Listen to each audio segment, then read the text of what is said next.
Okay, let's dive straight into this explainer. Today, we're reliving an absolute classic, the David versus Goliath story of the dramatic France and Morocco World Cup clash. I mean, we're talking about a match that literally had it all, right? Blistering pace, bone-crunching tackles, and a narrative arc that honestly feels like it was written for Hollywood. This wasn't just your standard game of football. It was this incredible testament to human endurance and tactical brilliance, playing out on the world's absolute biggest stage. Others have their dreams and their histories to write. That commentary quote just perfectly captures the vibe going into this match, doesn't it? The stage was set with two wildly different motivations. On one hand, you've got the defending French champions, and they're laser-focused on securing a date with magical Messi and the Argentine squad. But on the other hand, you have this battered, bruised Moroccan team stepping onto the pitch, ready to leave absolutely everything on the line to write a history of their own. They were carrying the hopes of millions, out to prove that sheer determination can, sometimes, actually rival world-class pedigree. Section 1. A nightmare start. So, heading into the match, the contrast between these two teams was just stark. On one side, you have the heavyweight pedigree of the French squad, reigning world champions, fully prepared to grab the game by the scruff of the neck. On the flip side, you have the unbelievable grit of the Moroccan side. They came into this game severely battered, fighting through immense physical strains just to field a competitive starting 11 against one of the most terrifying attacking lineups in the sport. And then Morocco endures what can only be described as a disastrous opening sequence. I mean, literally 0 minutes in, right close to kickoff, they lose Naif to injury. A massive blow. Then, fast forward just 5 minutes, and France strikes. Hernandez capitalizes on a bouncing ball, getting his foot almost shoulder height for this crazy acrobatic strike right into the back of the net. And it doesn't stop there. By the 20-minute mark, the Moroccan captain, Romain Saïss, realizes his race is run and is forced off. So they're 1-0 down and have lost their defensive anchors in the blink of an eye. Section 2. The underdog bites back. Now, despite that absolute nightmare of a start where they very easily could have just crumbled, especially, when France's Olivier Giroud struck the frame of the goal shortly after, the Moroccan team utterly refused to fold. Instead of retreating into their shell, the momentum actually began to shift. Morocco started pressing forward with this genuine, palpable belief. And all of that effort culminated in a heart-stopping, incredibly dangerous set piece right before the halftime whistle. They were sending a loud message. We aren't just here to survive, we are here to fight. Oh, acrobatic and off the post from El Yamek. I think the center back. Oh, what an incredible effort. Just listen to the sheer disbelief in that commentary. From that dangerous set piece we just talked about, Moroccan center back El Yamek unleashed this stunning bicycle kick. It came crashing right off the post. It was agonizingly close. But honestly, that near miss proved to the world champions that these underdogs had some serious teeth. It was clear the second half was going to be an absolute war. Section 3. Battles across the pitch.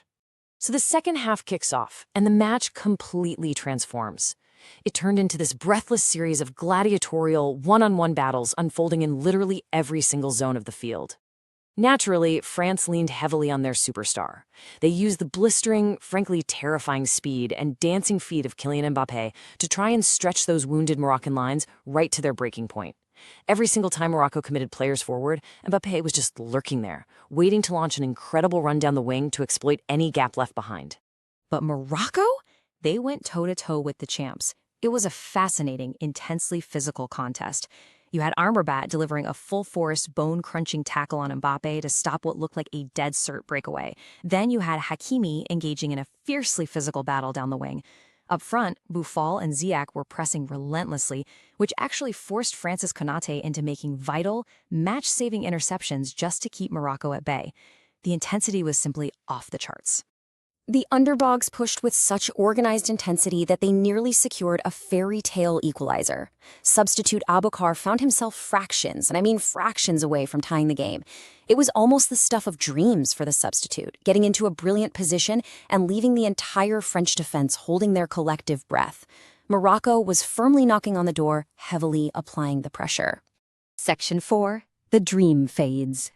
Unfortunately for the romantic football fans out there, the relentless quality of the French champions eventually found that crucial gap.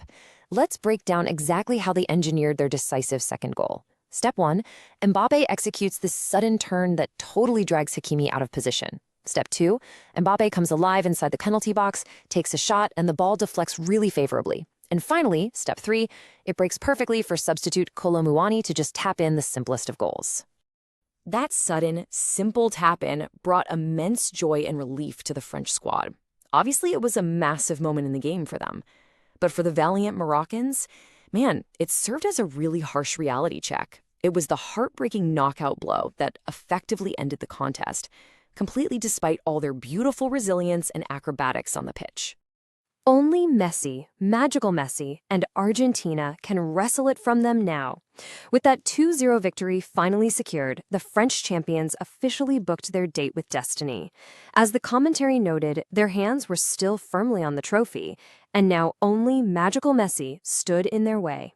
France advanced, leaving Morocco's historic barrier-breaking journey in the rearview mirror as the final whistle finally blew.